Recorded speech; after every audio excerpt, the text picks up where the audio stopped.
Today, let us see about the load distribution parameters and the load curve of the Unit 5.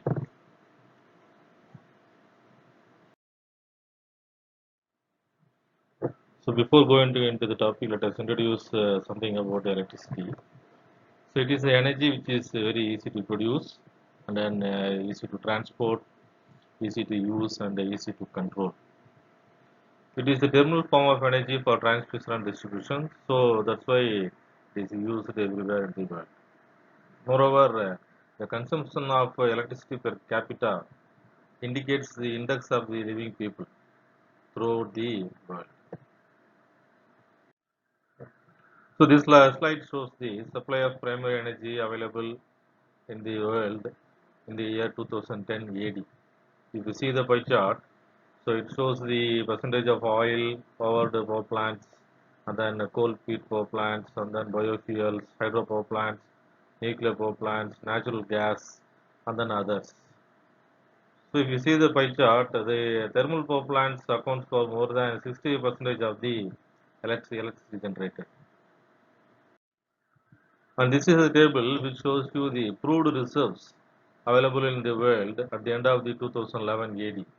You can see the countries and then the reserves, that is fossil fuels available in million tons, that is anthracite, bituminous, and then subbituminous and lignite, and then total amount, and then what is the share of the total and R by P ratio. So US is having more than 27.6 percentage of reserves. In this table, you can see India is having some 56,100 million tons of reserves.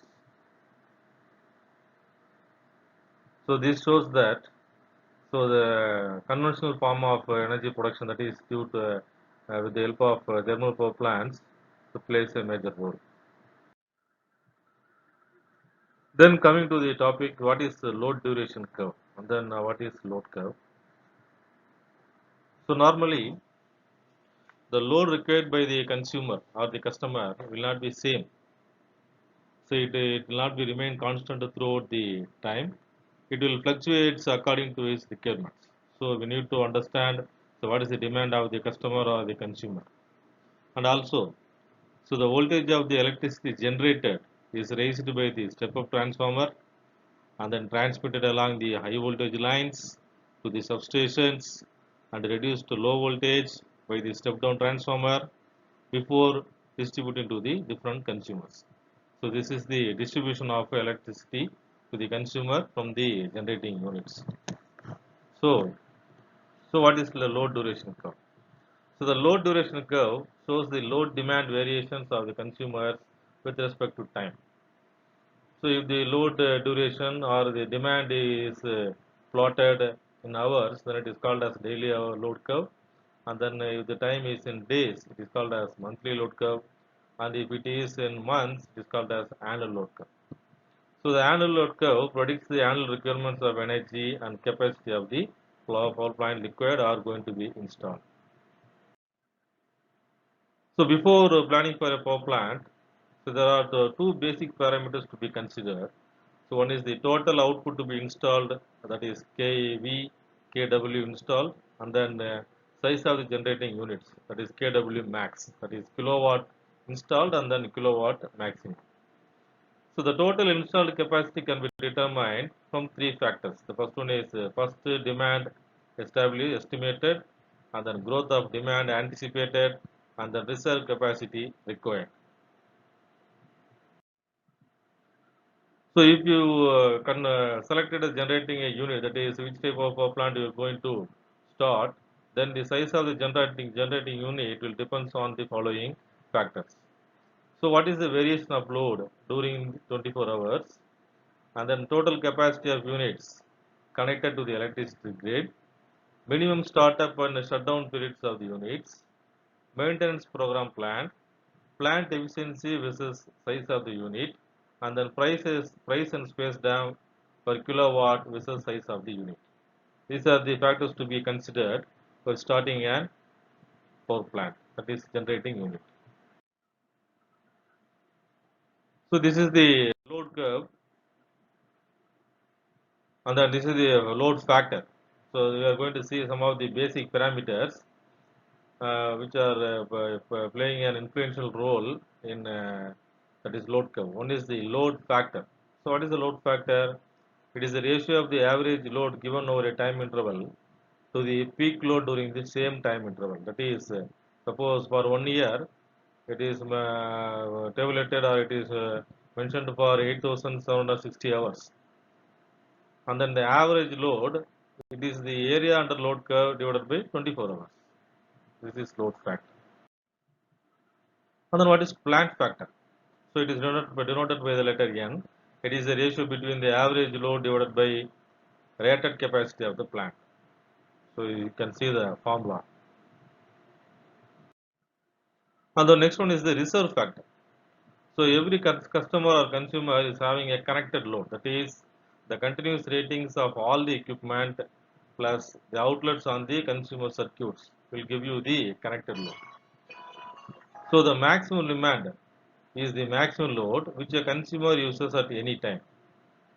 So the maximum demand will be always less than or equal to the connected load. So it is noted by letter R, that is a reserve factor is noted by letter R. It is the ratio of load factor to the capacity factor. So next is the demand factor. So it is denoted by DEM. So it is the ratio of actual maximum demand to the total connected demand. And the next is the diversity factor. So it is the ratio of the sum of the maximum demands of the individual customers to the simultaneous maximum demand of the whole group during a particular time. So this gives the diversity factor. So you can see the diversity factor in terms of a load curve. So this curve is the hourly curve. That is 12 o'clock in the afternoon, the 12 o'clock in the midnight to the next day 12 o'clock. That is 24 hours hourly load curve. The x-axis is hourly mentioned in hours, that's AM and PM, and then the y-axis is in kilowatts. You can see the curve of the residential area. The lower curve is the residential area curve, and then the next one is the shopping area, offices and workshops curve. This one, and this is the final load, that is total load. So the diversity factor is the A plus B plus C divided by D. You see, the A is the residential area, and then B is the shopping area, offices and workshops, and then C about the industries, and then D is the total load. So if you sum up A plus B plus C and then divide it by the total load, you will get you the diversity factor. So this is the load curve which shows the industrialized country. You can see the load curve, a daily load curve, which shows the variation of demand during the summer and winter seasons.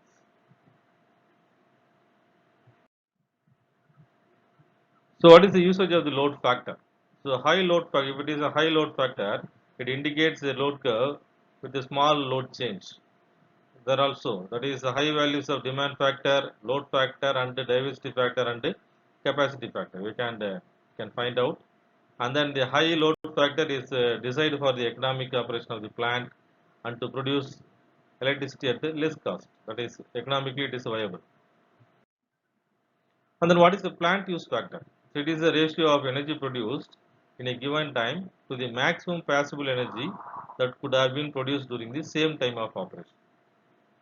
So as the plant use factor approaches 1, it indicates the need for additional capacity of the plant. So high plant use factor is equal to the efficient operation. So larger the unit size, less is the cost of electricity produced. So the larger units are more economical than the smaller ones. So now you can see the load curve of different factors. You see the load curve.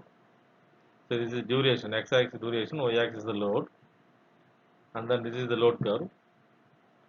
So the horizontal line, it is the average load, and then the horizontal line at the top indicates the plant capacity, and then this point, highest peak, it indicates the peak load. So you can see the average load, you can see the peak load and then plant capacity. So load factor is the average load divided by the peak load, and then plant use factor is the peak load divided by the plant capacity, and then capacity factor is the average load divided by plant capacity. So in a single load curve, you can see the three parameters: load factor, use factor, and then capacity factor. So what is the need for load duration curve?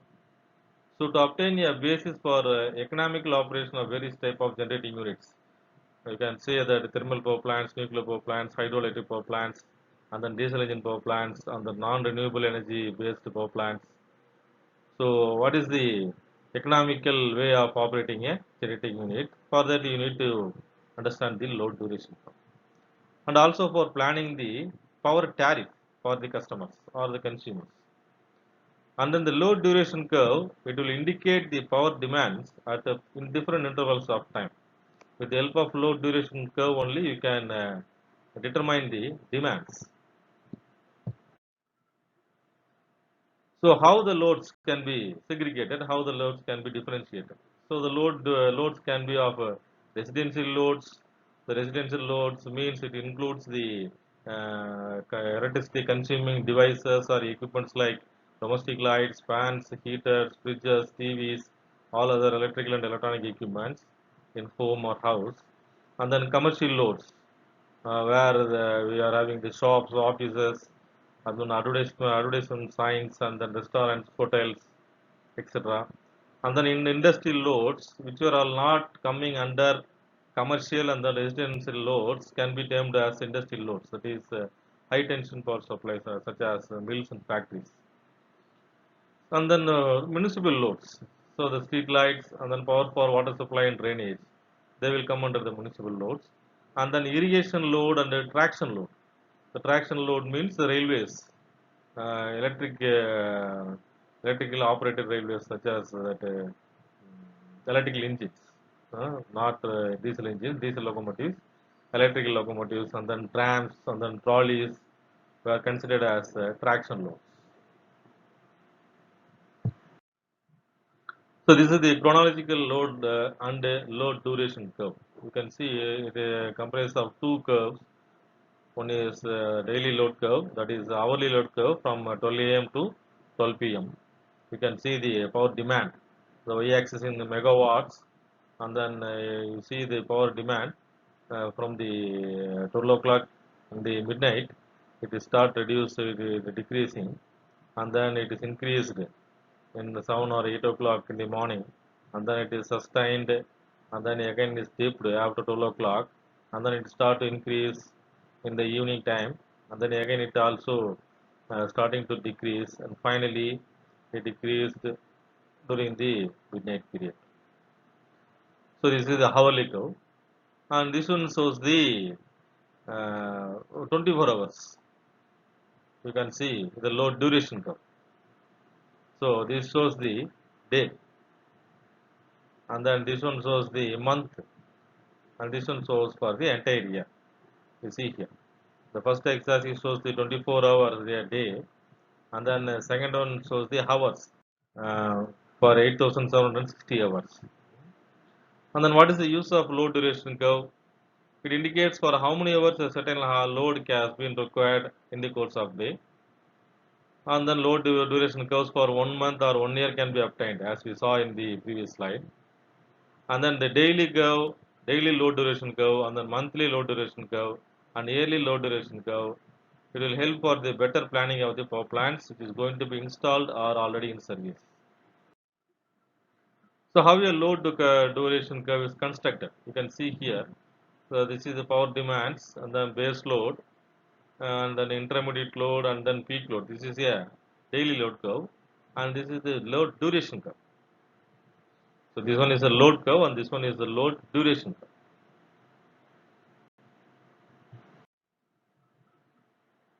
So the area under the annual load duration curve represents the total energy supplied by the utilities energy system during the year.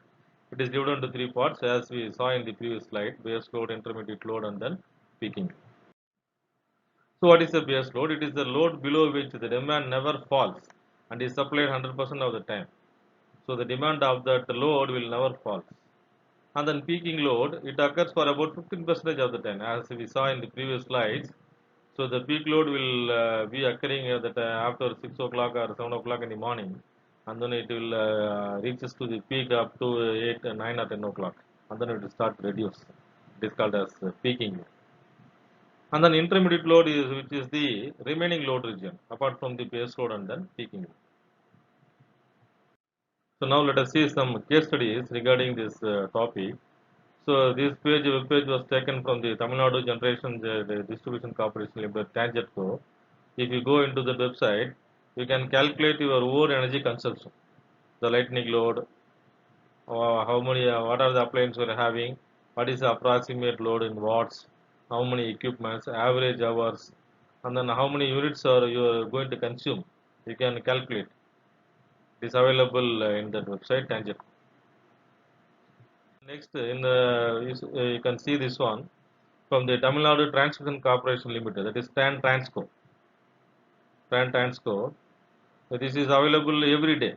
That is every day the report is generated in that website and then it is kept publicly, kept for the public to view. So this report was taken on 29th April 2020, and then how much is the installed capacity, and then what is the lightning peak load, and then what is the minimum load, and then maximum minimum peak, and then consumption. So this is the second half of the uh, report. As you can see, Tamil Nadu, the total Tamil Nadu load is 18,656.66 megawatt. This is the total Tamil Nadu load as on 29th April 2020. You can get the report every day from the website of our Tamil Nadu. So this is the case study, that is a load curve taken from the same website, that is TAN Transco. So this is the report load curve generated on 28th April 2020. Load curve as on 28th April 2020. You can see here for 24 hours. That is from the midnight to 12 midnight to the and then next day 12 o'clock, 24 hours. So you can see the peak hours, peak load here around 10,000 megawatt, and then it started to reduce, and then again it is also going up. So this is the morning, that is it is in the midnight, and then it start reduced, and then again it increased, and then it reduced, and then it increased, and then it reduced. 24 hours. So this load curve is also available in that website for every day. And this is also the report taken from the same website. The performance of thermal power plant stations during the December 2018. This is the report available. So for all the power plants available in Tamil Nadu, that is Thoothukudi thermal power station, how many units were there, and then what is the availability factor, and then how much units are generated, what is the plant load factor. You can see here, plant load factor of 210 megawatt plant is 85%, and then another unit 2 is only 41%. Here it is 0 means the plant is shut down.